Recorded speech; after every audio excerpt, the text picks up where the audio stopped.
Sawazi ukhuluma nogogo, khuluma kokusethene sento.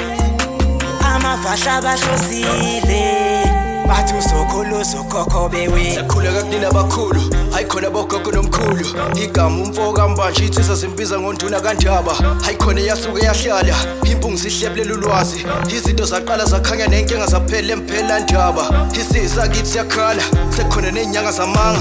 Izinto sakithi siyahamba engathi sekhona abafundisi bamanga. Impungu ngayishukela phansi. Kwathi ngithi kunina benkashana kaMenzi yaphuza umlaza ngameva yaphula umlilo ngamahlamvu abanye bocima ngamanzi. Nina belembele qamanya amalembe ngokukhalipha usishaka kashaka ngemanzi ngesaba ukuthi ushaka. Ushaka kuyinkosi yasemashobeni ngiyakhuleka umhlaba wonke. Nasendaweni zonke nje la kuhamba kufinyele khona lo mfanekiso oqoshiwe uma kuukuthi umusha kule channel. Ibizo lami ngumlekeleli umfoka mbanjwa. Ngumshana wakwaNgcobo ofuze fulele omashiya amahlangathi azoshumayela. Ngumzukulu kaMdumo igaba elimabanga lizalo uthumbu laTshatshatsha. uTshatshatsha azalo uPheshe, uPheshe azalo uMaguyane, uMaguyane azalo uVaphi, uVaphi azalo uNokhonjo. Kuhlala kuyintokozo enkulu kumina ukuthi ngifike la kwi-channel ethe enkulu impunga yesintu TV. La sifundisana khona isintu sethu. Sikhumbuzisana indlela ehamba okhokho bethu. Sicancathane. Insizwa ke zingibiza ngonduna kaNdaba uNtombi ziyamncumela insizwa ziyamkhombisa nesincane saphuma ehlathini ekseni ngovivi vuthulwa ngoba sigcwele amabethe. Ngikhole likholwa ngenhliziyo engalibhana kancane esonto nogxamgxama usathi inkakane lakha lathi ngahamba lithese lo sithe lathi ngahamba. Ngumjabulelo kumamatheka komkakhe ngoba njalo memamatheka ukuthi faca. Ngumuthu wentombi ezithi zingabuka kuhluma ihlahla sothando ngaphakathi enhlizweni ixega isimilo maqede sikhohla amasokazo. Angithemba ukuthi abantu baphilile. La sikhona bafowethu sikemphela Ndaba kwaZulu Natal eThekwini. Ikhona la sihleli khona, ikhona lesichushisa khona abantu sibanikeza ulwazi lwesintu. Isona siphiwo ke leso ke thina sasiphiwa abantu abadala ukuthi abantu sibalekelele, sibacathulise ngokolwazi ukuthi izinto ezithinta umsamo zenziwa kanjani. Inkinga obhekene nazo ezithinta isintu kufanele uzixazulule kanjani. Emphela Ndaba kahlole siyaxoxa. Uma ukuthi uyafisa ukuzohlala nathi phansi sikuchushise kwezinye zezinto, le number lokuzibona zivela ufonela zona. Kukhona ke nezincwadi esizibhalayo. Sithini isintu, amava ahlabahlosile, indlela yesintu, uyokhuluza ukhokho. Le ncwadi njengamanje abantu bahlala besicela njalo ukuthi sibenzele izipesheni. Leyo combo ke bafowethu uma ufika emphela Ndaba 1000 rand zizonke. Awu 10 kuphela kodwa makuphela wona ispecial isiphelile. Uma ufuna sikuposele sona le special 1000 bese ufaka 100 rand ngaphezulu. Indlela yesintu, sithini isintu, amava ahlabahlosile uyokhuluza ukhokho. Leso special leso saleyo combo awu 10 kuphela makuphela wona. Ngiyaxolisa abafowethu zizobuyela kwiprice yazo ngoba ngenzela labo bantu nje abathi basifisa ukuzithola zizonke. Uzokhumbula ukuthi indlela yesintu u700 rand iyodwa ihlanganise ne-delivery. Incwadi sithini isintu uma sizokuthumelela yona iba 450 including delivery namava ahlabahlosile. Uyokhuluza ukhokho iba 350 iyodwa. Njengamanje ngoba abantu bangicelile ngase ngithi angenze le combo lawa awu 10 lama combo azo zonke awu 1000 mofika emphela Ndaba 1100 mofuna sikuthumelele. Namuhla ke bafowethu ngeimpunga yesintu kunento engifuna nje ukuzoyikhuluma. Bangihlupha labantu laba bathi mabekholwa enkolweni abakholwa kuzona bese bacabanga ukuthi yonke into ingenkolo umuntu akholwa kuyona. Noma umuntu esefikile kubo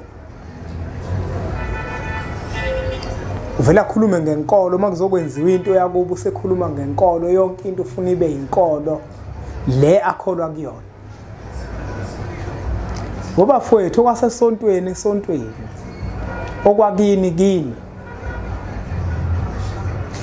kunezinto zakini kunemithetho yakini kunemikhuba yakini kimi.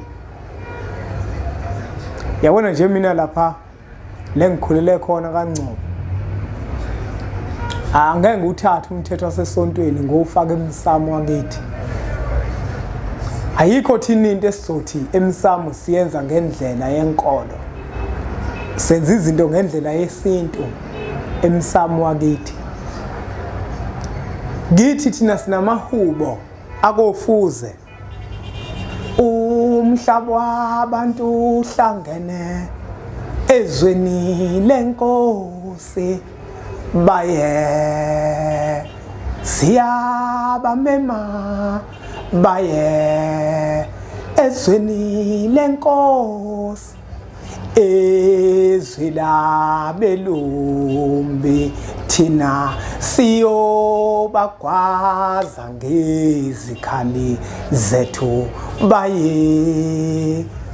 Manje ukwazi ukungitshela ukuthi sengizothi Nkosi yethu simaka, hayi akuhambi kanjalo. Wasesontweni lokho akuhambi kanjalo. Bofuze mangifanele ngihuba ihubo, ngizohuba lele kade ngilisho ukuthi umhlaba wabantu uhlangene ezweni lenkosi, okwabelungu lokho sokugwaza ngemkhonto sikusekhona ezweni lenkosi. Manje bafowethu sinenkinga. Mawubuka abantu abaningi abampisholo abakholwayo, babukeka njenganabantu abagqilazekile, engathi into zabo zifuna ukuya phambili, kuze kube khona induduzo okanye amazwi enduduzo abaduduzwa ngawo, okuwukuthi siyeze sakhe isikhathi. Akho sikhathi esizayo. Inkinga yakho wena ucabanga ukuthi yonke into ihamba ngokwesonto. Wequmeka uthi uzothatha amanzi esonto. Akahambi kanjalo. Umeqo ulashwa ngamakhamba athile adala umkhulu omkhulu. Mawubheka wena ukubona ukuthi kuhamba kahle mawukuthi yonke into wena yisonto nje, yonke into isonto. Kufanele udle igobongo. Hayi mina ngizohamba ngothandaza, ngizohamba ngonikela. Kusahamba kahle. Kunezinto eziphoqa ukuthi uzenze ngendlela ekufanele ukuthi uzenze ngayo. Ukuthi uyasonta esontweni, kukhona mhlawumbe isiwasho esisebenzayo sasesontweni lakho, akusho ukuthi yonke into ilashwa leso siwasho. Leso siwasho kukhona la singangeni khona, kukhona la singesisebenze khona, kukhona la kufanele ukuthi kusebenze ikhambi elithile kufanele ukuthi alisebenze. Siphelile bafowethu nodadewethu isikhathi sokukhuluma amanga kubantu. Siphelile leso sikhathi. Umkhulu womkhuluma edala abantu wadala nemvelo, eyidala ngenhloso ukuthi kukhona la iyobalekelela khona. Inkinga ehluphayo, abantu bathi bengena emasontweni noma emabandleni abangena kuona, bafike bathola abantu abathatha inkolo ngeshodi, abathatha inkolo ngelikhulu ijubane. Webafowethu, isonto likona konke. Unamanga umuntu othi isonto liyikona konke. uNkulunkulu akakudalanga lokho. Yithi inkolo uyilandela, uyigcina imithetho yakhona, ukhumbule ukuthi khona nemithetho yakini. Yithi uyigcina imikhuba yakhona esontweni, ngoba nasesontweni ikhona imikhuba yakhona. Ukhumbule ukuthi ikhona nemikhuba yakini. Ungakhohlwa futhi ukuthi wena ikuphi la uzalwe khona. Wena uzalwe kini, awuzalwanga esontweni. Izinto kufuna zibe ngekini, zingabi ngesonto. Makukhulunywa kakhulu musu ukuqhakambisa kakhulu isonto. Qhakambisa ikini ngoba ikhona la uzalelwe khona. Ikhona la ukhuliswe khona, ukhuliswa ngesontweni. Manje abantu abaningi, umuntu uthi umuntu umboniso ukuthi insizwa kithi uyabona njengoba nje uthi umuzi wakho uyawa, kufuneka uchathe, ufuna uthola imbizi uchathe, thatha imbizi uyiphuze. Imbizi yakhiwe ngani? Kuhlanganiswa amakhambi nempande, phuza uchatha. Athi ngiyakholwa mina ngizochatha ngamanzi. Wakwezwapho ukuthi amanzi ayachatha. Yazi ngisho ingane encane ichathwa ngamanzi. Uyabona uthola ukuthi kunengane encane ihlushwa inkabi ingane, kunento epitozayo la ingane ufuna ihambe iyolashwa. umuntu phela yini uyakholwa athi hayi ngiyakholwa mina yami ingane ngeke iwudle umuthi wabola bhatata. Umkhulu womkhulu wadala amakhambi ngenhloso. Inkolo ayingabi isinengiso emathongweni ethu. Inkolo ayizelanga ukuthi izosigqilaza kodwa yazela ukuzosikhulula. Uma inkolo isakuvimba ekutheni uthola ukuphila ngendlela ekufanele ukuthi ukuthole ngayo, ayileyo nkolo iyeke leyo nkolo iyakugqilaza noma ngabe yiphi. Ukuthi into eyinkinga abantu abake enkolweni abakhuluma okuyize akuyena uNkulunkulu.